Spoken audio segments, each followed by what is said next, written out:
Ainda de pé, quero convidar vocês. Vamos rezar uma salve rainha por aqueles que morreram hoje, pelos que irão morrer, pelas almas benditas do purgatório e por todas as pessoas que estão agonizando neste momento e por aqueles que se encontram doentes com câncer. Salve rainha, mãe da misericórdia, vida, doçura e esperança, nossa salve. A vós bradamos, degredados, filhas de Eva.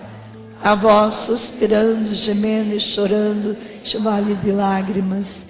E a pois, advogada nossa, vossos olhos misericordiosos nos ouvem. E depois desse desterro, mostrai-nos Jesus. Bendito é o fruto do vosso ventre, ó clemente, ó piedosa, ó doce sempre Virgem Maria, rogai por nós, Santa Mãe de Deus. Vamos sentar. E eu quero que você pegue a tua Bíblia na mão. Cadê a tua palavra? Aliás, levante a mão quem está sem Bíblia. Pode levantar, sem medo. Agora olha para essa pessoa, que vergonha. Cadê a tua arma, meu irmão? Como que vai para a guerra sem a arma na mão? Meus amados, não é um pedido meu não. Pedido do Papa Francisco. Que nós precisamos obedecer. Que nós não devemos sair sem a palavra de Deus. Agora, se eu perguntasse aqui quem que esqueceu o celular, a maioria do povo não esqueceu o celular em casa. Será que a gente ama mais o celular do que a palavra? Eu quero que vocês aprendam a carregar a Bíblia, de verdade. E vocês vão ver quanto é bom a gente ter esse tesouro com a gente o tempo inteiro. Como é bom ir para o médico e levar a palavra de Deus. Como é bom viajar, entrar no ônibus, no avião, no carro, não sei, na circular, e ter a palavra de Deus, nem que for dentro da bolsa. É uma segurança, e ainda mais nos dias de hoje, porque é esta espada que nos defende no combate. E por isso eu quero que vocês aprendam a ter muito amor pela Bíblia, muito. Até aqueles que não lê, carregue, porque é uma arma. É a boca de Deus falando conosco o tempo inteiro. Por isso, aqueles que não trouxeram, escute esse versículo. Mateus, capítulo 27, versículo 45. Aliás, 46. Próximo da hora nona, Jesus exclamou em voz forte: Eli, Eli, lama sabachthani. O que quer dizer: meu Deus, por que me abandonastes? Vamos rezar isso juntos? Meu Deus, por que me abandonastes? Mais uma vez. Meu Deus, por que me abandonastes? Talvez a gente possa pensar assim: ué, mas Jesus era Deus. De repente ele está dizendo isso para o Senhor. Naquela cruz, naquele momento difícil. Eu quero que vocês entendam que Jesus é o homem, ele é a palavra, mas ele é o homem que nos mostra e nos aponta o tempo inteiro qual é o GPS da nossa vida. Palavra de Deus. Quando ele estava no Horto das Oliveiras, ele reza ao Pai, e ele nos ensina o tempo todo a ser íntimo do Pai. Quando ele está nos 40 dias de deserto, quando o demônio tenta ele vence o demônio com o poder da palavra de Deus. Ele usa da palavra o tempo todo para mostrar para nós: filhos, é com a palavra que você precisa rezar. Vocês estão entendendo? É com a palavra. Eu não sei qual é o momento da tua vida agora. Eu sei o meu. Mas eu quero dizer para você, é com esta situação que você precisa aprender da escola dele a rezar com a palavra. E vocês sabem que Jesus aqui, ele não está fazendo uma reclamação. Sabe o que ele está rezando? O Salmo 21, versículo 2. Vocês conhecem o Salmo 21, versículo 2? Ele está rezando o Salmo, meus amados. E aí que está o valor. Jesus, se Ele que é o próprio Deus, Ele usa do versículo de um Salmo para orar. Meu Deus, por que me abandonastes? Então Jesus está nos ensinando a rezar com a palavra o tempo inteiro.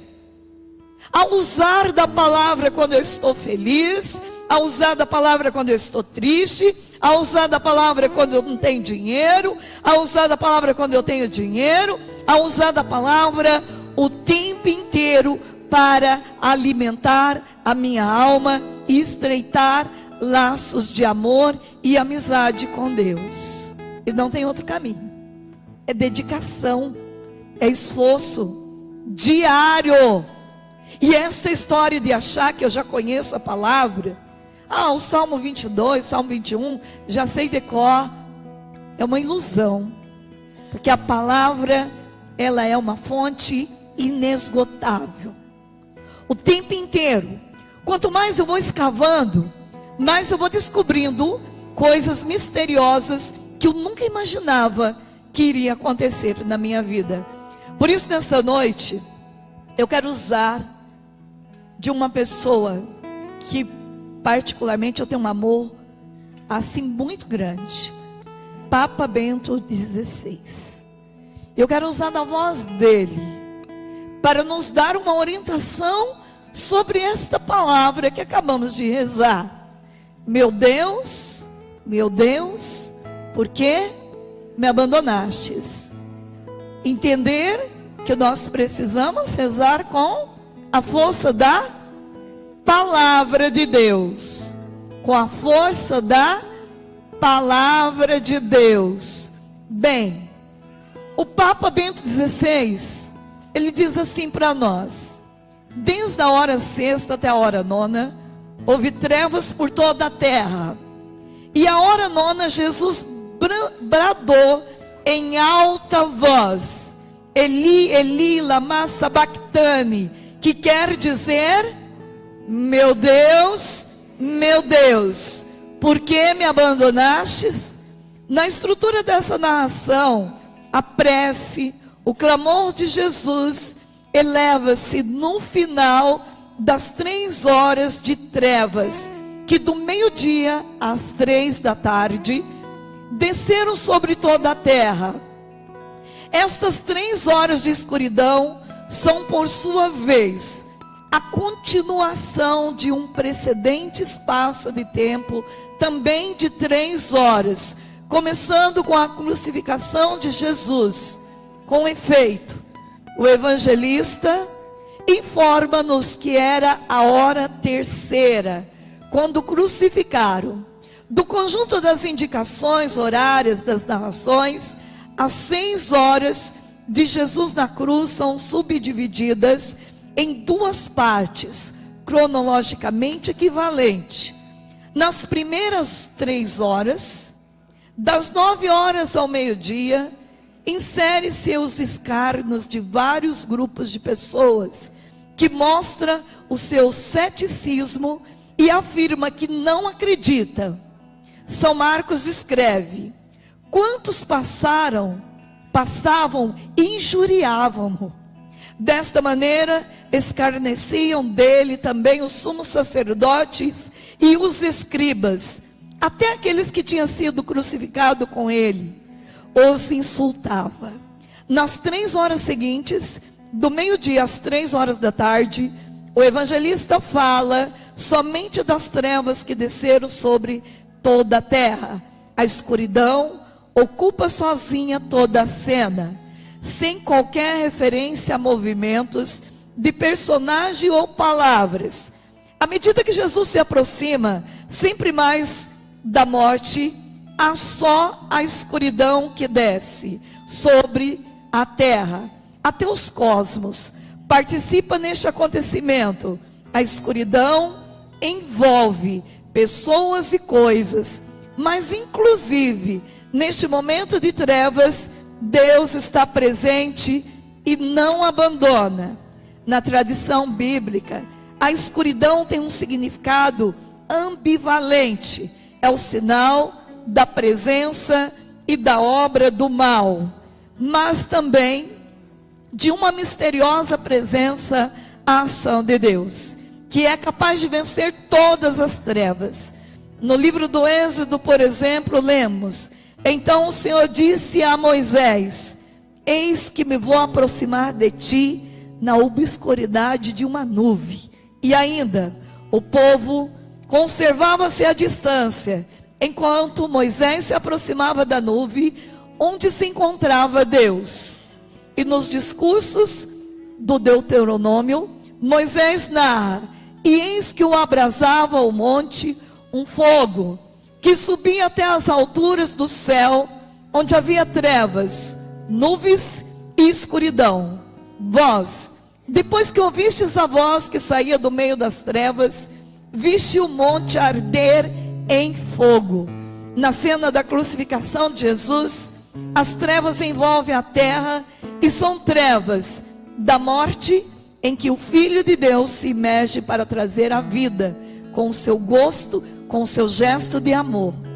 Voltando à narração de São Marcos, diante dos insultos de várias categorias de pessoas, perante a escuridão que desce sobre tudo, no momento em que se encontra diante da morte, Jesus, com um brado da sua oração, mostra que juntamente com o peso do sofrimento e da morte, em que parece haver abandono, ausência de Deus, ele tem a plena certeza da proximidade do Pai, que aprova esse gesto supremo de amor, de dom total de si, embora não se ouça, como nos outros momentos, a voz do alto, lendo os evangelhos, dando-nos conta de outros trechos importantes da sua existência terrena. Jesus tinha visto associar-se aos sinais da presença do Pai e da aprovação seu caminho de amor. Talvez a voz esclarecedora de Deus, assim, na vicissitude que se segue o batismo no Jordão, ao abrir os céus, ouviu-se a palavra do Pai: tu és o meu filho muito amado, em ti ponho a minha afeição. Depois, na transfiguração, o sinal da nuvem era acompanhado pela expressão: este é o meu filho muito amado, ouvi-o. Contudo, ao aproximar-se a morte, o crucificado desce o silêncio, e não ouve a voz, e não se ouve voz alguma, mas o olhar do Pai permanece fixo no dom do amor do Filho. Bem, vamos parar aqui um pouquinho, que é muita informação, né? Para pouco tempo. Eu quero dizer para vocês, primeira coisa importante, é a convicção que eu experimentei de verdade o amor do Pai. A convicção que eu venho para essa igreja, e eu não vim aqui para assistir um teatro, mas eu venho aqui para fazer uma experiência profunda, quando eu participo da missa, uma experiência profunda do amor de Deus. E eu entendo que eu sou filho amado de Deus a partir da marca do meu batismo. Que eu, a partir do momento que eu fui selado para ser profeta, sacerdote e rei, então eu tenho a marca de vencedor, de vencedora. E não importa se no percurso do caminho eu vou ter noites escuras, eu vou ter o silêncio de Deus, porque muitas vezes na minha oração eu experimento isso. E você? Irmã, faz 2 anos que eu rezo para Deus para me dar uma casa. Deus não fala nada comigo. Faz 20 anos que eu espero a graça, talvez de ir lá para Israel, e Deus ainda não me deu uma resposta. Faz 5 anos que eu me casei e ainda não tenho uma casa própria. Deus ainda não falou comigo. Eu não sei. Tem muita coisa que eu não tenho resposta. Entretanto, eu não busco Deus porque Ele me dá uma resposta conforme os meus ouvidos gostariam de ouvir. Não. Eu busco Deus porque a minha meta final é o céu. Porque eu descobri que sou filha amada dEle. E esta voz que um dia falou com Jesus na hora do batismo, esta mesma voz falou com você e comigo. Naquela hora o céu se abriu em louvor. Naquela hora o céu inteiro assumiu você como uma filha predileta do Altíssimo, como um filho predileto do Altíssimo. E esta voz, ela entrou para sempre dentro do meu ser. Esta é a minha filha muito amada, em quem eu ponho toda a minha afeição. E se no percurso do caminho as minhas orações não são respondidas do meu jeito, eu entendo que do jeito de Deus elas são respondidas. E se Deus ainda não me deu um carro, talvez do ano 2018, é porque talvez ainda não estou preparado para receber este carro. Pode ser que esse carro me tire do caminho do Senhor. E o mais importante para Deus é a minha alma. Entretanto, eu não posso me revoltar com Deus quando Deus vem e tira um ente querido meu. Não. Eu tenho que entender que a minha vida é de Deus. E Ele busca a hora que Ele quiser. A vida de quem está do meu lado é do Senhor. Então eu preciso fazendo uma experiência profunda com a Eucaristia para poder ir desbravando os caminhos no meio do deserto sem ficar revoltado. Tem muita gente dentro da igreja que só vem no período do cerco de Jericó para buscar uma graça. Mas a maior graça é a tua presença aqui todo dia nesta missa. Este é o teu tesouro maior. Esta é a razão maior de estar fazendo esse cerco.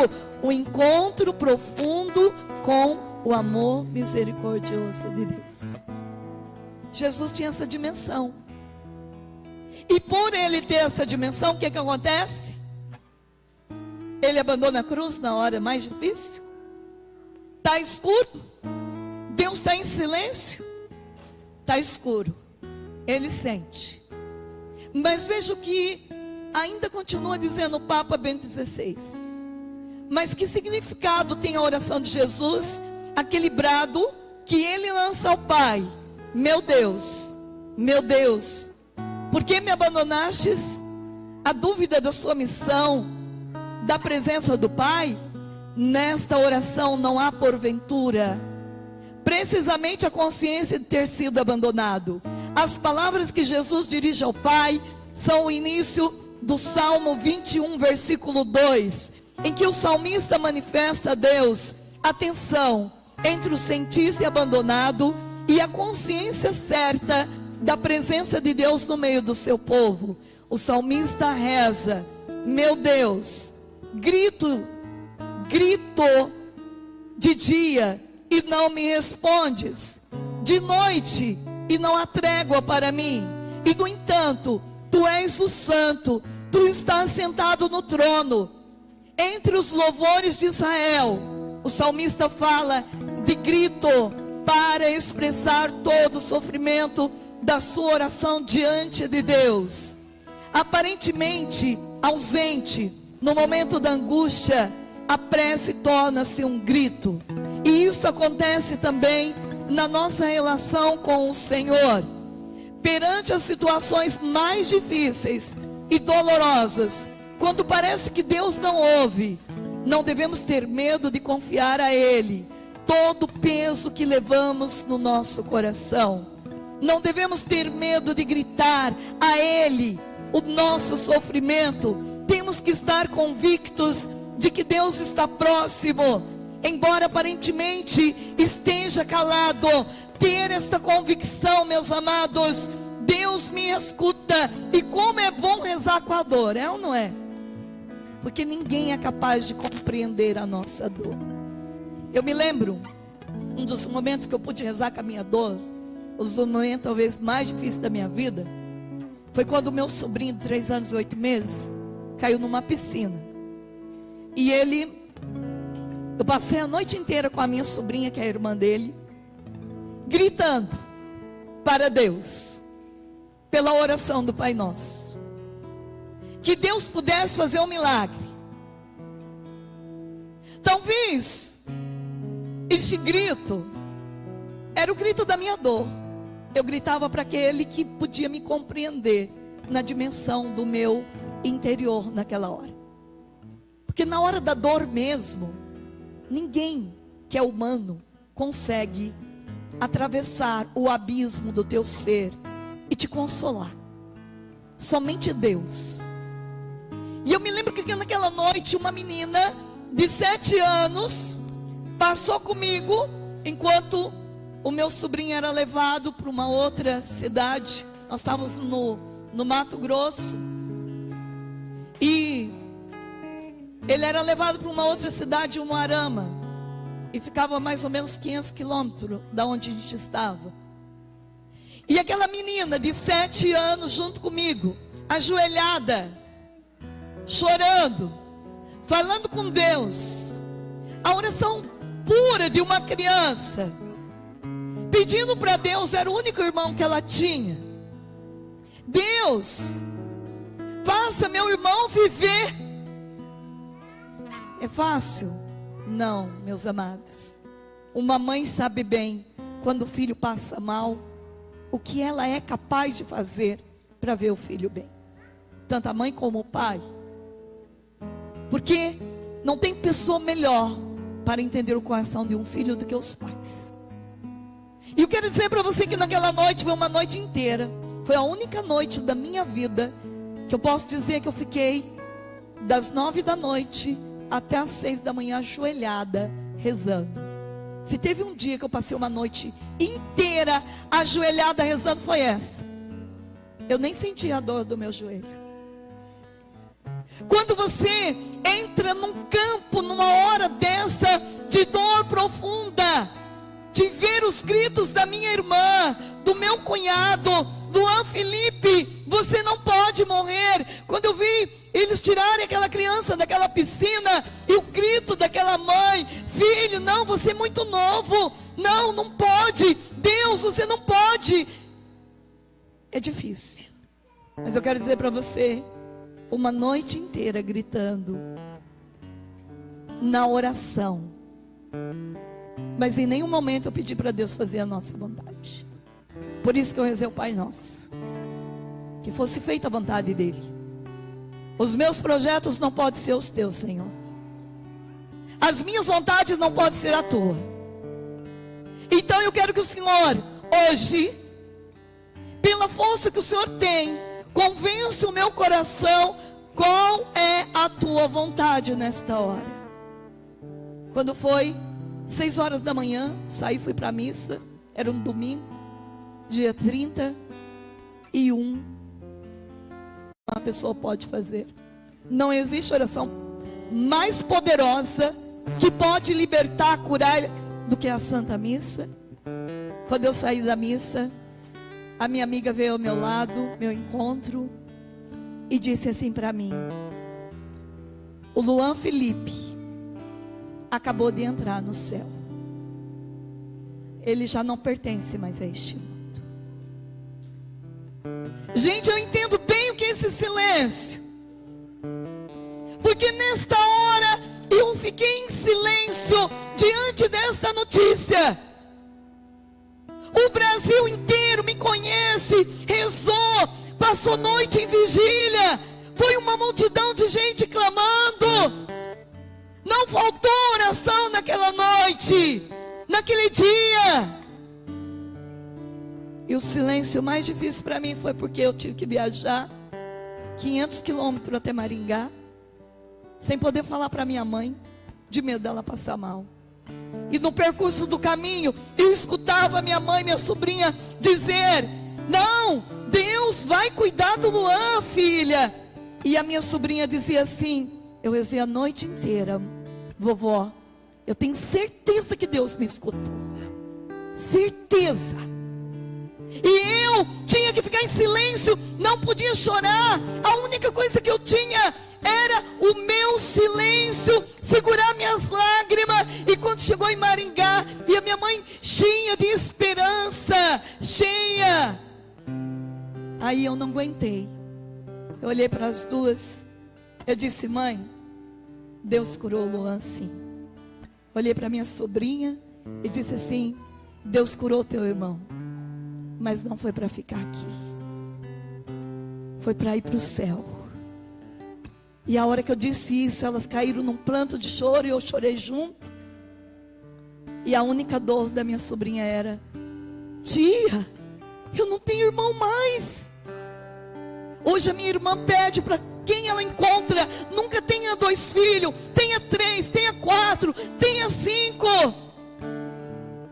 Porque naquela hora era uma dor profunda daquela menina. Eu não tenho mais irmão, tia. O que aconteceu? E eu não podia dizer nada, só chorar.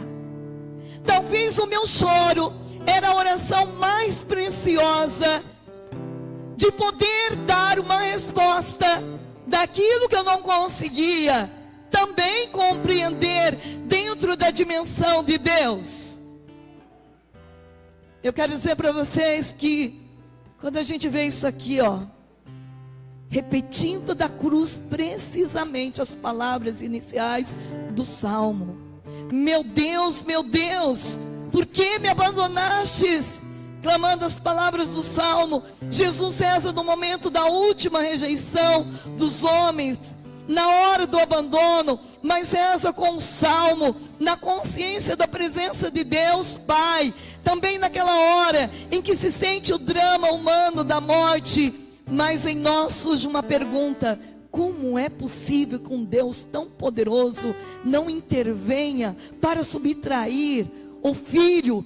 E a essa prova terrível, é importante compreender que a prece de Jesus não é um grito de quem vai ao encontro da morte com desespero, e nem sequer de quem sabe que foi abandonado. Neste momento, Jesus fez todo o Salmo 21, o salmo do povo de Israel que sofre, e deste modo assume sobre si não só o sofrimento do povo, mas inclusive de todos os homens que padecem pela opressão do mal, e ao mesmo tempo leva tudo isso ao coração do próprio Deus, na certeza de que o clamor será atendido na ressurreição. O grito no tormento extremo é ao mesmo tempo certeza da resposta divina, certeza da salvação, não só para o próprio Jesus, mas para muitos. Nessa oração de Jesus está encerrado a extrema confiança e o abandono nas mãos de Deus. Mesmo quando parece ausente, mesmo quando parece permanecer em silêncio, seguindo um desígnio que nos é incompreensível.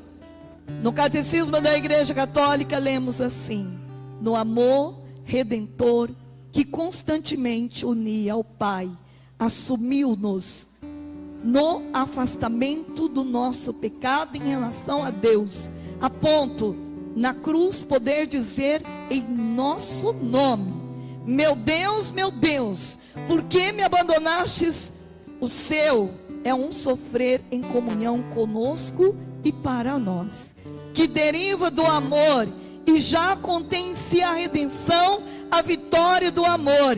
As pessoas presentes ao pé da cruz de Jesus não conseguem compreender e pensam que o seu grito é uma súplica dirigida a Elias, numa cena agitada. elas procuram saciar a sede dele para lhe prolongar a vida e verificar o verdadeiramente Elias, se Elias vem em seu socorro. Mas um forte brado põe termo à vida terrena de Jesus e ao desejo delas. No momento extremo, Jesus deixa que o coração exprime a dor, mas ao mesmo tempo devia sobressair no sentido da presença do Pai. E aqui Jesus mostra que Ele está agora dizendo para o mundo ouvir: a minha dor, a minha morte é certa, mas a minha Páscoa também, mas a minha ressurreição também. O grito de Jesus é este grito de quem assume toda a nossa pobreza, nossa miséria sobre Ele. Ele faz com que a história do Salmo 21 possa verdadeiramente vir à tona neste momento, diante dos olhos de todo mundo. Mas ele tem a convicção que o amor vencerá. Ó morte, quem é tu? Quem és tu, ó morte? A morte não vence. E foi isso que Deus ensinou para mim e para minha família. Luan Felipe não morreu. Ele é um adorador perpétuo do Santíssimo Sacramento. E a coisa mais linda que eu ouvi da minha irmã naquela noite do velório foi que, primeiro porque ela canta para Jesus, cantou a noite inteira diante daquele caixão e diante do Santíssimo Sacramento, onde ele foi velado. Mas o mais bonito foi que ela disse assim: mana, agora ele já está no céu, e se eu quero ver meu filho e dar um abraço nele, eu preciso lutar para um dia ser santa e entrar no céu também. E é assim que a gente vive. É assim. Naquele dia, uma música que ecoava dentro de nós é uma música do Valmir Alencar, que diz: eu encontrei o amor perfeito, o tesouro escondido diante deste altar. Seu valor é maior que tudo, nada poderá se igualar. Quantos momentos nós tivemos, eu e minha família, de oração, mas nunca de voltar lá e reclamar com Deus. Por quê? Porque o porquê nunca tem uma resposta. Mas para quê? Com certeza o Senhor tem muito mais, e tem mesmo, para te doar. E desta cruz hoje é que vai brotar a tua verdadeira Páscoa. E quanto maior o teu inverno, quanto maior a tua luta, quanto maior as dificuldades do teu caminho, mais belas e perfeitas são as experiências do consolo e do amor de Deus. Não tenha medo da noite escura, porque nesta noite escura tem alguém escondido com você, que é o teu Deus, que te ama tanto. Como diz o livro Santa Afonso Maria de Ligório, Práticas de Amor a Jesus Cristo: Deus permite a dor para quem Ele ama muito. Você está atravessando uma noite difícil? Reze com salmo: meu Deus, por que me abandonastes? Feche teus olhos agora. Quero pedir para o ministério cantar uma música, e quero encerrar. E quero que você agora, neste momento, faça memória da tua noite escura. Talvez teve muitos momentos que você se revoltou com Deus. Eu me lembro que nesta hora de dor, eu e a minha família cantamos muito uma música que dizia: bem sei que tudo podes, meu amado, nenhum dos teus planos é frustrado, ainda que com perdas e com dor, eu sempre seguirei a ti, Senhor. Os teus caminhos posso não compreender, mas tudo é razão para o meu crescer. E é assim que nós devemos olhar a vida, meus amados. Talvez hoje é uma doença, talvez hoje é a perca de um familiar, mas no percurso da vida teremos muitas surpresas, boas e talvez não tão boas. Mas aquele que faz experiência profunda do amor de Deus, entende que na noite escura tem uma luz para brilhar de novo, para iluminar de novo o caminho e nos dar a direção certa. E esta luz é Jesus. Por isso não tenhas medo. Nessa música, deixa Deus olhar para você agora.